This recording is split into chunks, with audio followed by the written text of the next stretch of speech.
Cement truck smashes into a car. St. George teen suspected of a string of vehicle burglaries, and boil order issued for Diamond Valley. You're watching St. George News at 5. Good afternoon, I'm Christy Langenheim. On Tuesday morning, a cement truck collided with a vehicle in St. George after police said the driver failed to yield during a left turn, causing minor injuries to the vehicle's 16-year-old driver and resulted in the truck driver being cited. We'll go to Jesse Bang for the full story.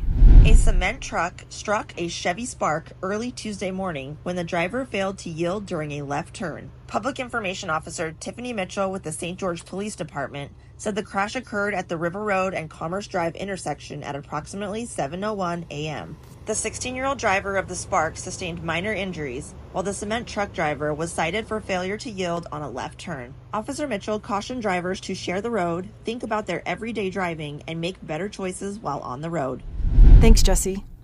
An 18-year-old St. George resident, Braden Joshua Telford, was arrested over the weekend and faces 37 charges, including 1 second-degree felony for theft of a firearm and 15 third-degree felonies for unlawful acquisition of financial cards and failing to stop at command of police.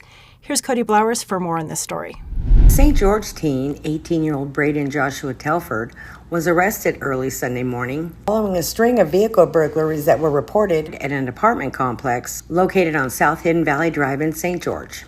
According to authorities, the suspect reportedly started out at 4 a.m. that morning, donning a ski mask and dark clothing, and had broken into a number of vehicles. And he was ultimately found with multiple credit cards, a pair of shoes, sunglasses, cash, and other items. Officers also state that a firearm was found in the suspect's home earlier that same morning.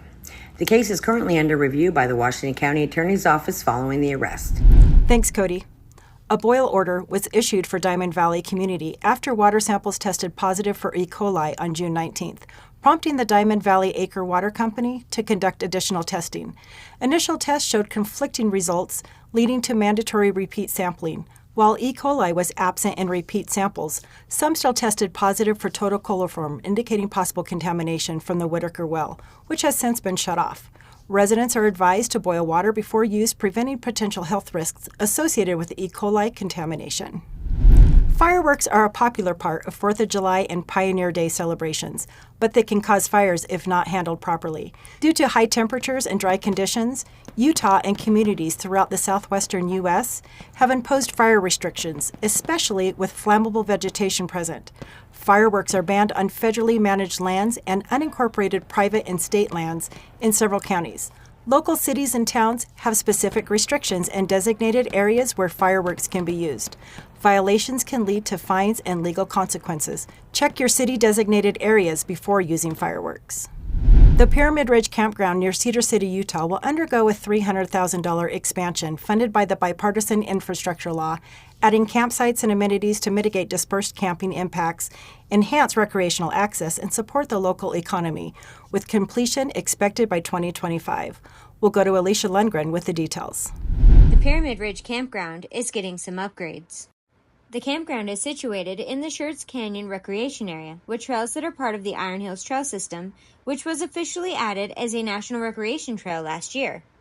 The campground project is in its second phase, which recently received $300,000 from the Bipartisan Infrastructure Law.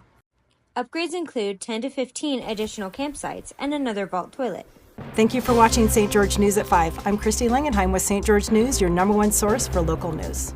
This has been St. George News at 5.